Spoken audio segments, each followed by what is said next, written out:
Friends, मैं हूं professor Arif Shaikh. Welcome to my YouTube channel. आज मैं आपके लिए लाया हूं next question TY BCom sem 6 economics का ऑफर कर्व। आज हमारा बहुत ही इंपॉर्टेंट टॉपिक है ऑफर कर्व। ये क्वेश्चंस भी बार बार पूछा जाता है एग्जाम्स में।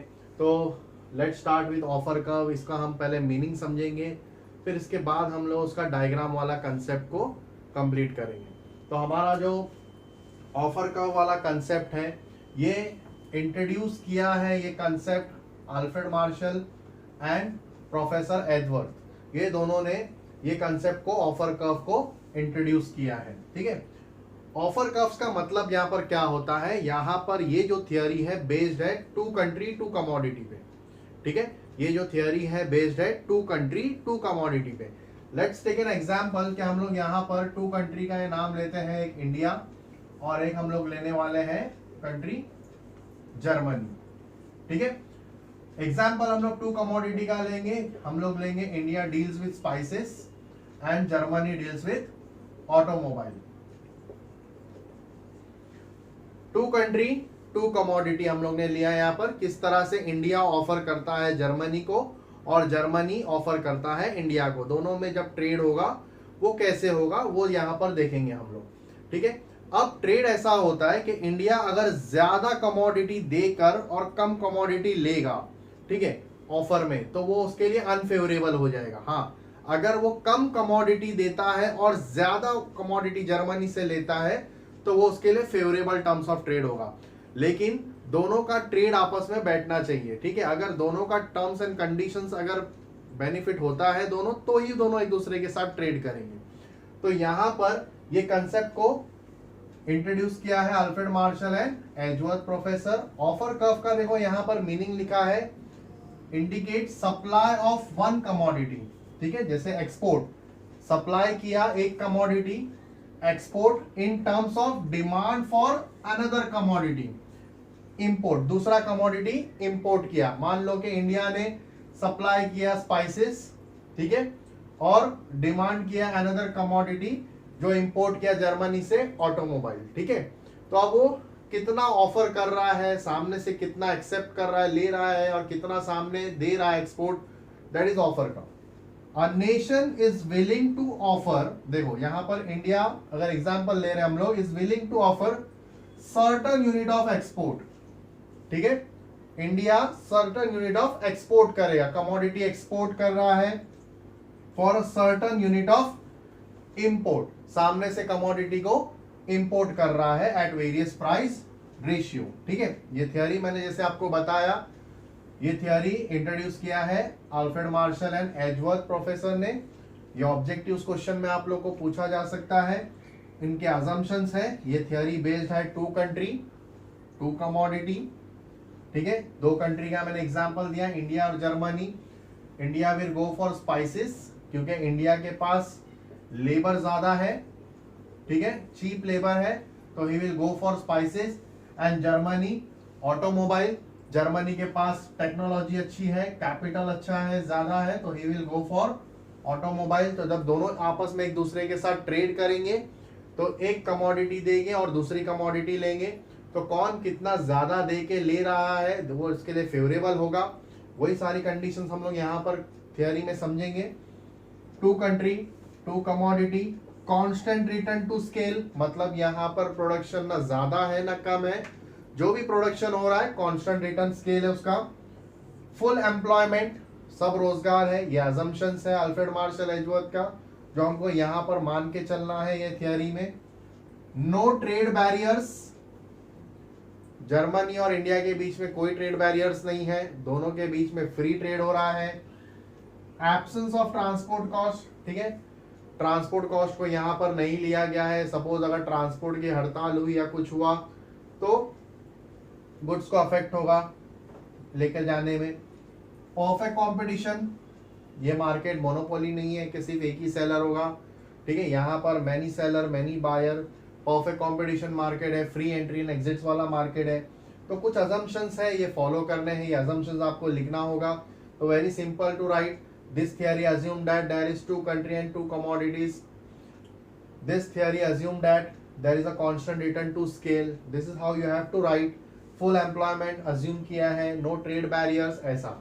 तो आई होप स्टूडेंट्स आप लोगों को ये सारा कंसेप्ट समझ में आया होगा कि ये जो थियरी है, ठीक है, ऑफर कर्व्स की, supply of one commodity, export किया, एक कमोडिटी को एक्सपोर्ट करेंगे in terms of demand for another commodity. तो हम सामने वाले को अगर कम दे के ज्यादा लेते, जैसे इंडिया अगर स्पाइसेस कम दिया और ऑटोमोबाइल ज्यादा लिया, तो इंडिया के लिए वो फेवरेबल टर्म्स ऑफ ट्रेड होगा। हाँ, अगर उसने ज्यादा दिया स्पाइसेस और उसके बदले में कम लिया, तो वो उसके लिए अनफेवरेबल हो जाएगा। ठीक है, ये सारे कॉन्सेप्ट को हम लोग इसमें समझने वाले हैं। फिर इसके बाद हम लोग अभी जो डायग्राम्स वाले पार्ट आएंगे, डायग्राम्स देखेंगे और डायग्राम्स में भी और इसको अच्छी तरह से समझेंगे। ठीक है, तो अभी हम लोग इसके बाद डायग्राम्स प्लॉट करने वाले हैं। तो यहाँ पर हम लोग अभी 3 डायग्राम्स बनाने वाले हैं स्टूडेंट्स। तो पहला है इंडिया ऑफर कर्व बनाएंगे, हम लोग देखेंगे इंडिया क्या ऑफर करता है। फिर हम लोग देखेंगे जर्मनी ऑफर कर्व, जर्मनी क्या ऑफर कर रहा है। और फिर लास्ट में जिसमें उनको बेनिफिट्स होगा वो इक्विलिब्रियम टर्म्स ऑफ ट्रेड होगा, जहां दोनों कंट्री को बेनिफिट्स होता है, वो एग्री करेंगे और फिर ट्रेड करेंगे। तो जैसे हम लोग देखने वाले हैं इंडिया ऑफर कर्व, तो यहाँ पर इंडिया क्या ऑफर करेगा। देखो प्राइस लाइन यहाँ पर बहुत इंपॉर्टेंट है, price line, price ratio is बहुत बहुत ज्यादा इंपॉर्टेंट है। अब क्या होता है, जैसे मान लो कि इंडिया के अंदर India spices and Germany automobile, जैसे मैंने आपको पहले बताया था। तो अगर मान लो इंडिया का स्पाइसेस का प्राइस कंट्री में बढ़ रहा है, दैट मीन्स कि उसका डिमांड अच्छा बढ़ रहा है, तो वो क्या करेगा, कम ऑफर करेगा, स्पाइसेस कम देगा और ऑटोमोबाइल ज्यादा मांग करेगा कि मुझे ज्यादा चाहिए। समझ में आया मैंने क्या बोला, कि अगर मान लो कि स्पाइसेस जो है उसका प्राइस कंट्री में इंक्रीज हो रहा है, इंक्रीज हो रहा है मतलब डिमांड ज्यादा अच्छा बढ़ रहा है उसका, तो इंडिया क्या करेगा कि वो कम ऑफर करेगा स्पाइसेस को और ऑटोमोबाइल को ज्यादा लेगा। ठीक है, और अगर प्राइस बढ़ता जाएगा जैसा जैसा, वो अपना ऑफर स्पाइसेस का कम करता जाएगा और सामने से डिमांड ज्यादा करेगा ऑटोमोबाइल का। ठीक है, बट जर्मनी भी एक्सेप्ट करना चाहिए वो ऑफर। तो दोनों ऑफर हम लोग देखेंगे और फिर लास्ट में इक्विलिब्रियम टर्म्स ऑफ ट्रेड देखेंगे। जैसे फॉर एग्जांपल पहला मैंने यहाँ पर एक्स एक्सिस पे स्पाइसेस लिया है, वाई एक्सिस पे ऑटोमोबाइल लिया है। ठीक है, तो पहला जो है प्राइस लाइन है P1। ठीक है, तो ये P1 प्राइस पे हमने देखा Q1 क्वांटिटी, SQ1 क्वांटिटी। ठीक है, तो ये देखो SQ1 ये वर्टिकल है, वर्टिकल है मतलब ये सामने ऑटोमोबाइल, ये वाई एक्सिस से पैरेलल है, तो यहाँ पर SQ1 और OQ1। ठीक है, SQ1 जो रहेगा वो ऑटोमोबाइल के लिए रहेगा वाई एक्सिस पे, और OQ1 जो रहेगा वो स्पाइसेस के लिए रहेगा एक्स एक्सिस पे। तो India is ready to give OQ1 level of spices, India OQ1 देने को तैयार है, और SQ1 उसको क्या चाहिए, जर्मनी से ऑटोमोबाइल चाहिए। ठीक है, फिर दूसरा प्राइस रेशियो हम लोग देखेंगे P2। P2 प्राइस पे अब प्राइस बढ़ गया, ये डोमेस्टिक प्राइस रेशियो में बता रहा हूं इंडिया का। अब प्राइस बढ़ गया तो जो दूसरा ऑफर है इंडिया का, ठीक है, इंडिया का दूसरा ऑफर है RQ2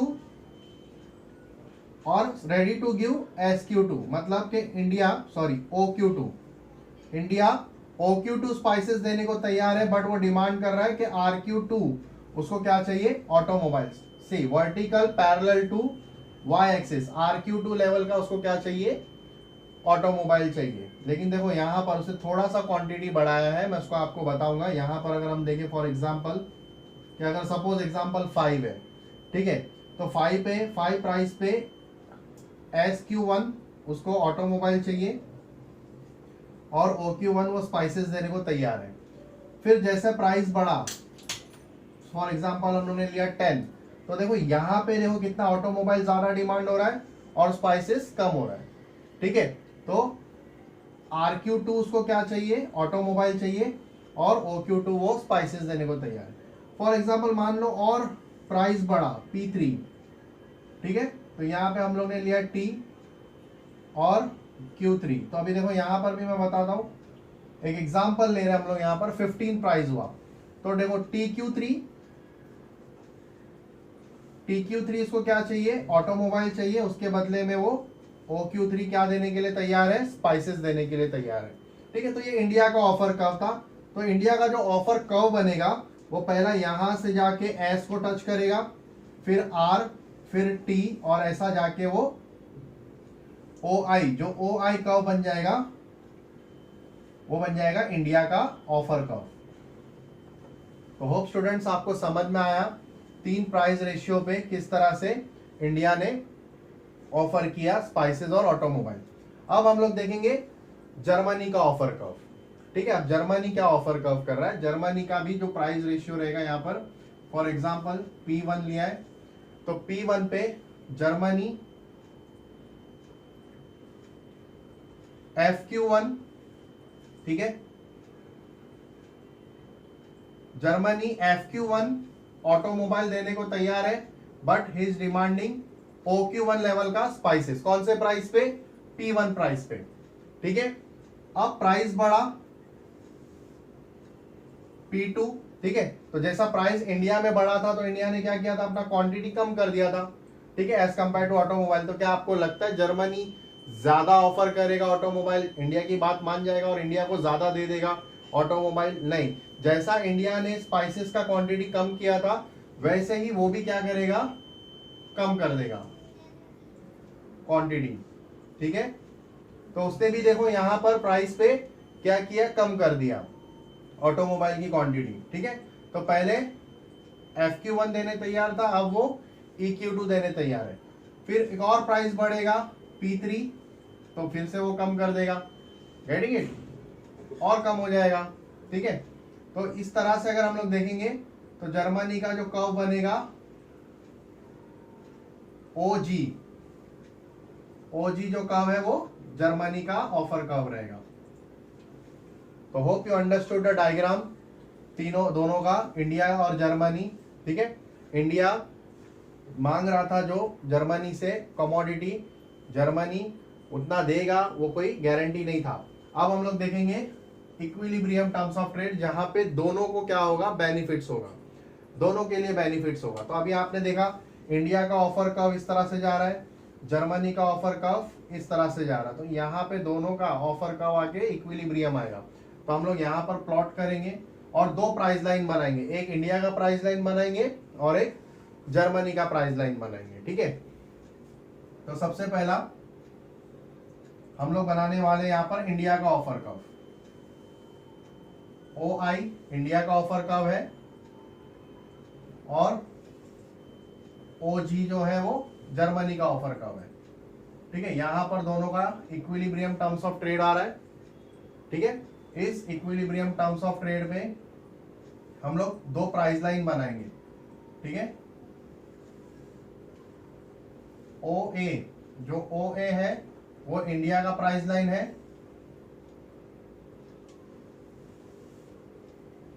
फिर OB जो दूसरा OB प्राइस लाइन है वो जर्मनी का है। ठीक है, OA जो है वो इंडिया का प्राइस लाइन है और OB जो है वो जर्मनी का प्राइस लाइन है। ठीक है, यहां पर क्या है, इक्विलिब्रियम है। ठीक है, फिर उसके बाद हम लोग यहां से इक्विलिब्रियम से नीचे आते हैं KL, और फिर यहां से हम लोग प्राइस लाइन को टच करेंगे, यहां पर हम लोग जर्मनी के प्राइस लाइन को टच करेंगे N, यहां पर हम लोग ने इंडिया के प्राइस लाइन को टच किया और क्या लिखा K, यहां पर हम लोग ने जर्मनी के प्राइस लाइन को टच किया और क्या लिखा N। ठीक है, तो हम लोग पहला देखेंगे कि जब दोनों कंट्री खुद के कंट्री में ट्रेड करते हैं तो उनको क्या मिलता है, और जब आपस में ट्रेड करते हैं, इंटरनेशनल ट्रेड करते हैं, तो उनको क्या बेनिफिट मिलता है। तो पहला देखो मैं इंडिया के बारे में बताता हूं, ध्यान से देखना। इंडिया अगर खुद के कंट्री में ट्रेड करता है तो इंडिया का जो प्राइस रेशियो है OA, तो वो OL स्पाइसेस देगा। ठीक है, और उसको KL क्या मिलेगा, यहां पर Y एक्सिस की तरफ आएगा तो ऑटोमोबाइल मिलेगा। ठीक है, तो होप आपको समझ में आया। OL स्पाइसेस, KL क्या मिल रहा है उसको, ऑटोमोबाइल मिल रहा है खुद के कंट्री में। लेकिन देखो मैंने बताया था जैसे आपको कि इक्विलिब्रियम पे दोनों का ट्रेड होगा, जर्मनी का और इंडिया का। तो अगर वो जर्मनी के साथ ट्रेड करता है इंडिया, तो उसको पूरा मिल रहा है EL, ई से लेके एल तक का ऑटोमोबाइल, ठीक है, ई से लेके एल तक का ऑटोमोबाइल। आप देख सकते हो EL बड़ा है KL से, ठीक है। खुद के कंट्री में ये जो प्राइस लाइन इंडिया का है उसको सिर्फ KL ऑटोमोबाइल मिल रहा है, अभी उसको EL ऑटोमोबाइल मिल रहा है पूरा। तो उसको बेनिफिट है जर्मनी से ट्रेड करने के लिए, बराबर, जर्मनी से ट्रेड करने के लिए बेनिफिट है। तो EL उसको ज्यादा मिल रहा है, ठीक है। तो बेनिफिट्स क्या हुआ इंडिया को, EK का बेनिफिट्स हुआ। देखो ये इतना ज्यादा मिल रहा है, E से लेके K तक का उसको ज्यादा मिल रहा है, तो ये इंडिया के लिए बेनिफिट्स है। तो आपको बेनिफिट समझ में आ गया इंडिया को ट्रेड करने पे जर्मनी के साथ। तो वैसे ही हम लोग देखेंगे कि जर्मनी के साथ जब ट्रेड होता है तो जर्मनी को क्या बेनिफिट्स मिलता है, ठीक है। अब यहां पे ध्यान दो, जर्मनी जब खुद के कंट्री में ट्रेड करता है तो OL स्पाइसेस और N से लेके L, N कौन से प्राइस रेशियो पे है, जर्मनी के, तो N से लेके L, NL उसको क्या देना पड़ेगा, ऑटोमोबाइल, खुद के कंट्री में। लेकिन इंडिया के साथ जब वो ट्रेड करता है तो मैंने बताया था आपको इक्विलिब्रियम टर्म्स ऑफ ट्रेड पे वो लोग ट्रेड करेंगे जहां दोनों को बेनिफिट्स होगा। तो इक्विलिब्रियम टर्म्स ऑफ ट्रेड पे जब ये करेंगे, ट्रेड करेंगे, तो उसको देना पड़ेगा सिर्फ EL ऑटोमोबाइल, EL ऑटोमोबाइल देना पड़ेगा, E से लेके L तक का। तो आपको समझ में आ रहा है, उसको जर्मनी को जो बेनिफिट्स है NE का बेनिफिट्स मिल रहा है उसको। आप देखो बराबर, N से लेके L खुद के कंट्री में, बराबर, तो उसको देना कितना पड़ा इंडिया को ट्रेड करने पर, EL, तो बेनिफिट्स गया ना, NE उसका बच गया। समझ में आया। तो दिस इज व्हाट कि जर्मनी को भी बेनिफिट्स मिल रहा है, समझ में आया। तो यहां पर दोनों को बेनिफिट्स है, इसीलिए दोनों भी क्या करेंगे, आपस में एक दूसरे से ट्रेड करेंगे, क्योंकि खुद के कंट्री में जब वो लोग ट्रेड कर रहे हैं तो कहीं ना कहीं उनको कमोडिटी कम मिल रही है, और आपस में ट्रेड कर रहे हैं तो कमोडिटी उनको ज्यादा मिल रही है, ठीक है। तो होप यू अंडरस्टूड ऑल। तो ये इक्विलिब्रियम टर्म्स ऑफ ट्रेड रहेगा। तो ये इसी तरह मैंने आपको तीनों डायग्राम समझाया, यहाँ पर मैंने उसका एक्सप्लेनेशन लिखा है, इसी को आपको एक्सप्लेन करना है डायग्राम्स को। तो आई होप आप लोग को ये कंसेप्ट पूरा समझ में आया ऑफर कर्व्स का। नेक्स्ट लेक्चर में न्यू वीडियो के साथ फिर मिलेंगे हम लोग। पसंद आया वीडियो तो लाइक करो, शेयर करो अपने फ्रेंड्स के साथ में। फिर मिलते हैं नेक्स्ट लेक्चर में न्यू वीडियो के साथ में। That's all for today.